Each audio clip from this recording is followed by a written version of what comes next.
حضرت مولانا مفتی محمد شعیب صاحب کو دعوت دوں گا کہ حضرت تشریف لائیں اور اپنے خیالات کا اظہار فرمائیں۔ حضرت مولانا مفتی محمد شعیب صاحب۔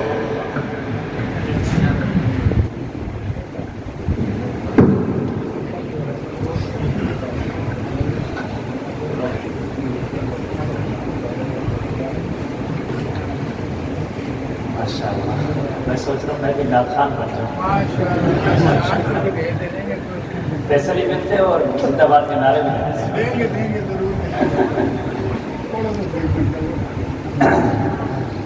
بہت مبارک مجلس چل رہی ہے، شکریہ۔ الحمد للہ نحمده ونستعینه ونستغفره ونعوذ بالله من شرور أنفسنا ومن سيئات أعمالنا، من يهده الله فلا مضل له ومن يضلله فلا هادي له، ونشهد أن لا إله إلا الله وحده لا شريك له، ونشهد أن سيدنا ومولانا محمدا عبده ورسوله۔ قال الله تعالى في كلامه المجيد والفرقان الحميد: أعوذ بالله من الشيطان الرجيم، بسم الله الرحمن الرحيم۔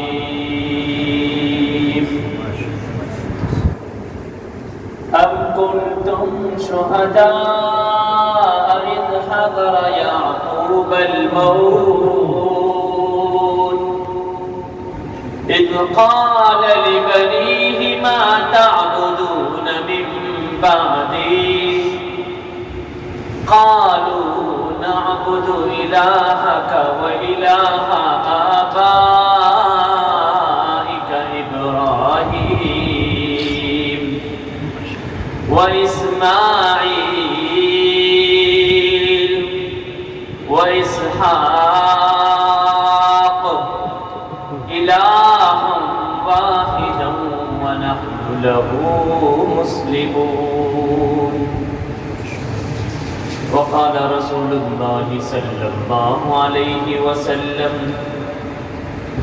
الإيمان 79 شعبة، فأفضلها قول لا إله إلا الله، وأدناها إماتة الأذى عن الطريق، والحياء شعبة من الإيمان۔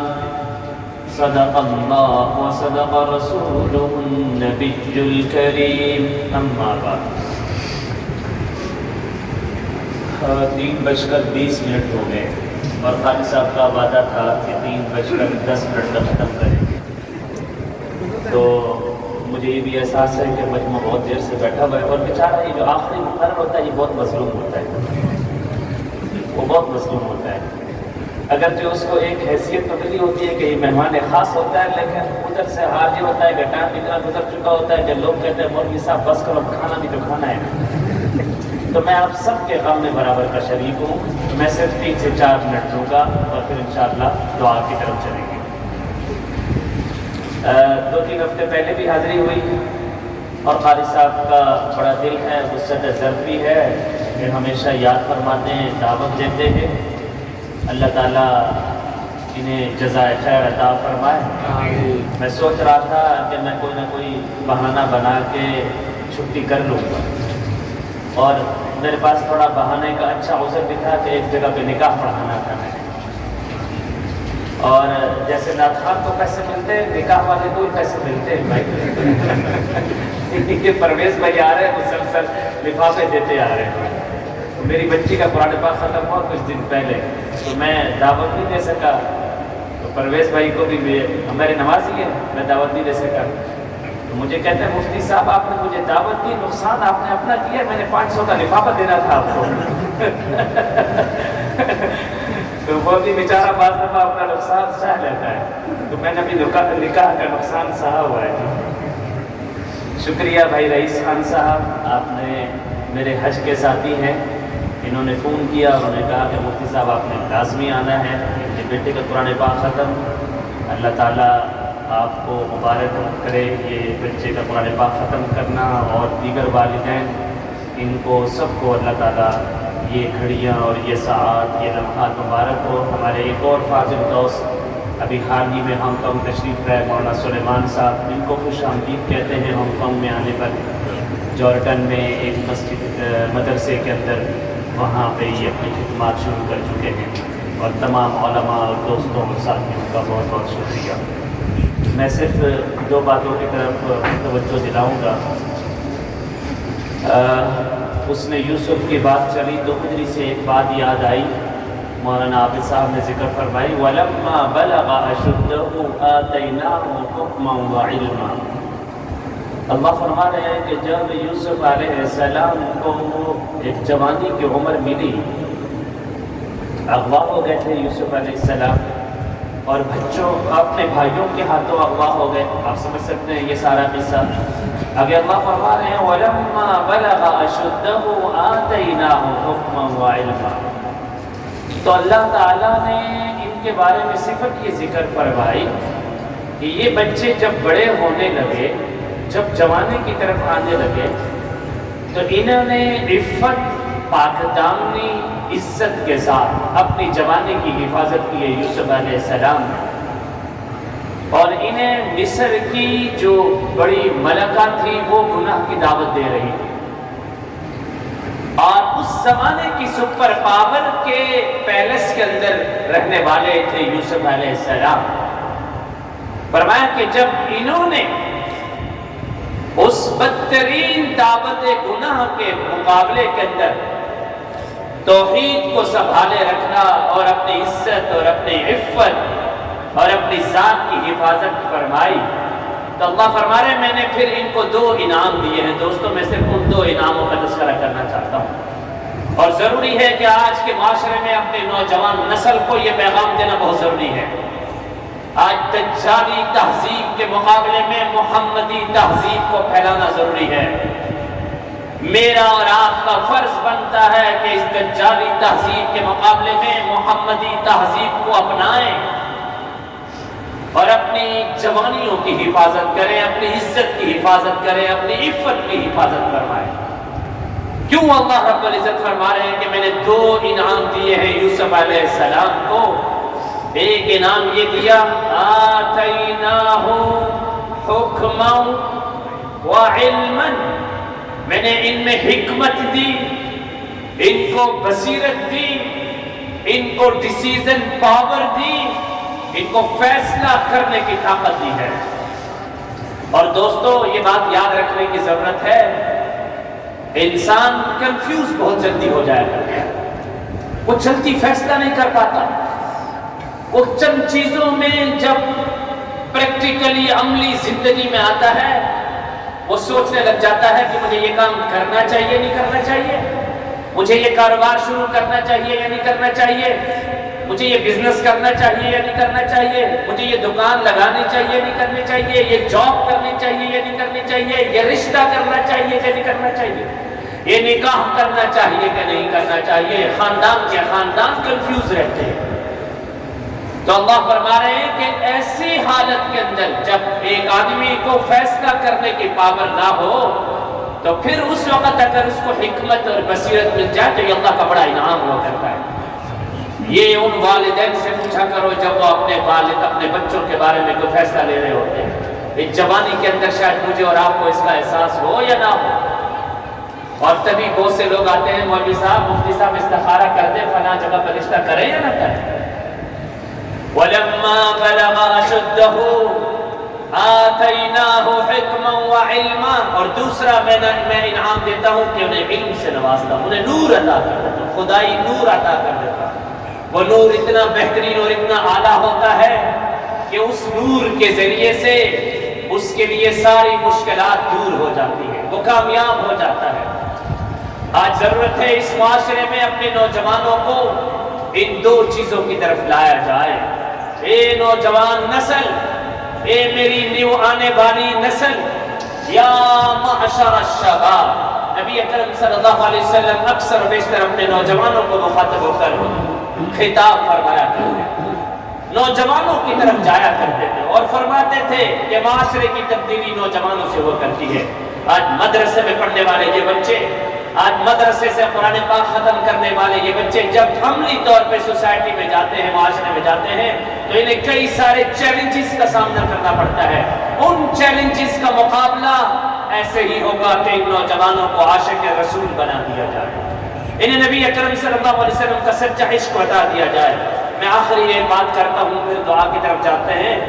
دوستو، یہ جو ہانگ کانگ تھا نا، یہ جو پٹی پوری چل رہی ہے چائنا کی، یہ تائیوان کی، یہ جاپان کی، یہ پوری پٹی بدھسٹ کے ماننے والوں کی ہے، بدھا کا ذہن رکھنے والوں کی پٹی ہے۔ یہ لاکھوں کروڑوں لوگ اس طرح کا مائنڈ اور اس طرح کا مذہب رکھتے تھے یہ لوگ۔ لیکن آپ جانتے ہیں جب برٹش آیا یہاں ہانگ کانگ کے اندر، اس برٹش نے جہاں پر روڈ بنائے، سڑکیں بنائی، پل بنائے، MTR اسٹیشن کے جال بچھا دیے اور نئے نئے طریقے سے یہاں پر ڈیولپمنٹ کا کام ہوا، جہاں اس پوری کنٹری کو، اس پورے سٹی کو، اس پورے ملک کو تبدیل کر دیا، وہاں برٹش نے یہاں کے لوگوں کا مذہب اور عقیدہ بھی تبدیل کر کے انہیں عیسائی بنا دیا۔ آج ہانگ کانگ میں باوجود اس کے کہ یہ ان کا بون یا ان کا پیدائشی مذہب نہیں ہے، لیکن پھر بھی عیسائیت یہاں جڑیں پکڑ چکی تھی، کیونکہ برٹش راج کرتا رہا ہے۔ برٹش کے راج کرنے کی وجہ سے آج بھی ہانگ کانگ کے ہر علاقے میں عیسائی ٹیمپل موجود ہے، چرچ موجود ہے۔ آج بھی ہمارے یہاں ہانگ کانگ کے اندر ہاسپٹلز کے نام بھی عیسائی دنیا کے ناموں سے موسوم ہے۔ QE ہاسپٹل کہا جا رہا ہوتا ہے، کہیں پر نیتھن روڈ رکھا جا رہا ہوتا ہے۔ یہاں پہ انہوں نے محنت کی، اپنی NGOs کے ذریعے سے، اپنی مشینری کے ذریعے سے ایک کاز کو لیا، ایک مشن کو لیا، اس مشن کو لیتے لیتے انہوں نے اس پوری کنٹری کو چینج کر کے عیسائی بنا دیا۔ ذرا مجھے سوچنے کی ضرورت ہے کہ کیا میں 50 سال سے، کیا میں 60 سال سے، کیا میں نسل در نسل یہاں پہ رہ رہا ہوں، کیا میں نے بھی یہاں پہ اسلام پھیلایا؟ کیا میں نے بھی اپنے طور پر یہاں پہ کوئی اچھا میسج دیا؟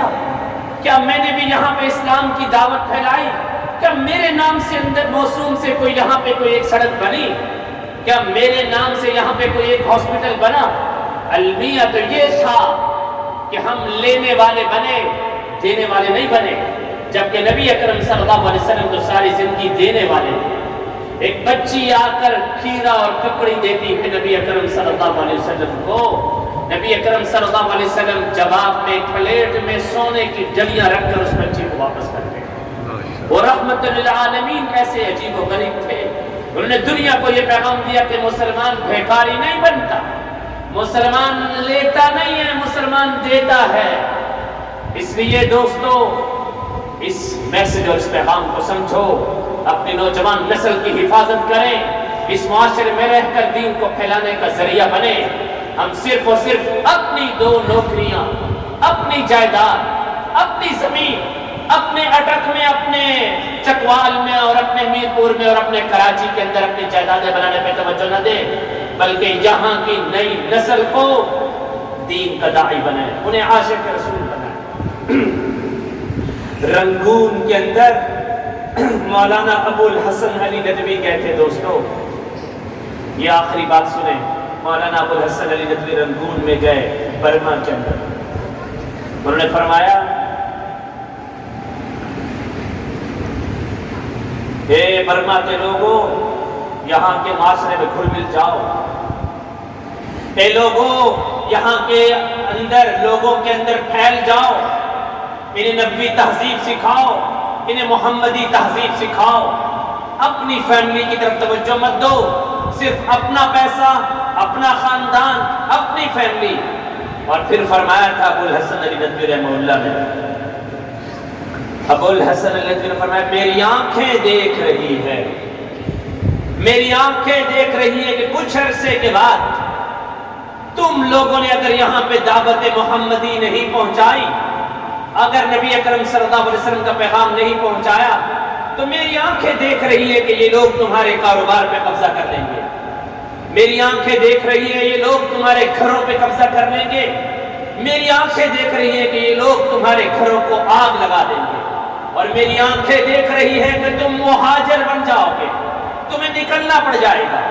اور یاد رکھیے مولانا ابو الحسن علی ندوی 2000 میں انتقال کر گئے، اور آج 2021 ہے، 2000 میں ان کا انتقال ہوا، غالباً سن 1993 یا 94 کی بات ہے، یہ بات انہوں نے رنگون میں جا کر کہی تھی، اور ابھی آپ نے 3 یا 4 سال پہلے دیکھ لیا تھا کہ برما کے مسلمانوں کے ساتھ پھر کیا ہوا۔ نکلے تھے لوگ وہاں سے، وہاں کے لوگوں نے انہیں چھریوں سے کاٹا تھا، ان کے جسموں کے اعضاء کو کاٹا تھا، انہیں جلا دیا تھا۔ لاکھوں لوگ آج بھی بنگلہ دیش کے کوکس بازار کے اندر مہاجرت کی زندگی گزار رہے، پناہ گزینی کی زندگی گزار رہے۔